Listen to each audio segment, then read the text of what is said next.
కొంతమందికి దుఃఖం ఆగుతలేదు. అయ్యో నా పేరు చెప్పకపోయే అని చెప్పి దానికి తోడు పాపం ఈ మధ్యన కొంతమంది రాజకీయ విమర్శకులు కావచ్చు, సోషల్ మీడియా విమర్శకులు కావచ్చు, వాళ్ళకి ఏదో కొంచెం సూటిపోటి మాటలు అంటున్నట్టున్నారు.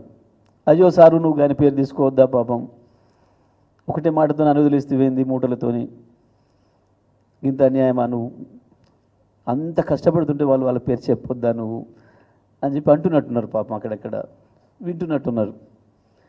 ఇంట్లో కూడా అన్నరే, అయ్యో ఏంది నీ పేరే తీసుకోలేదు, నువ్వు పొద్దున్న లేస్తే కేసీఆర్ పేరే తలుస్తున్నావు, 16 నెలలు 17 నెలలుగా ముఖ్యమంత్రి కాకముందు తలిసినావు, ముఖ్యమంత్రి అయిపోయాక కూడా కేసీఆర్ పేరు తలవని రోజు లేదు. నువ్వు సరే ఎట్ట తెలుసుకున్నావో, లాగు వీక్తానన్నావో, అంగి వీక్తానన్నావో, కనుగుడ్లు వీక్తానన్నావో, పేగులు వీక్తానన్నావో, ఏదో పద్ధతులు అయితే తలుసుకుంటున్నావు రోజు.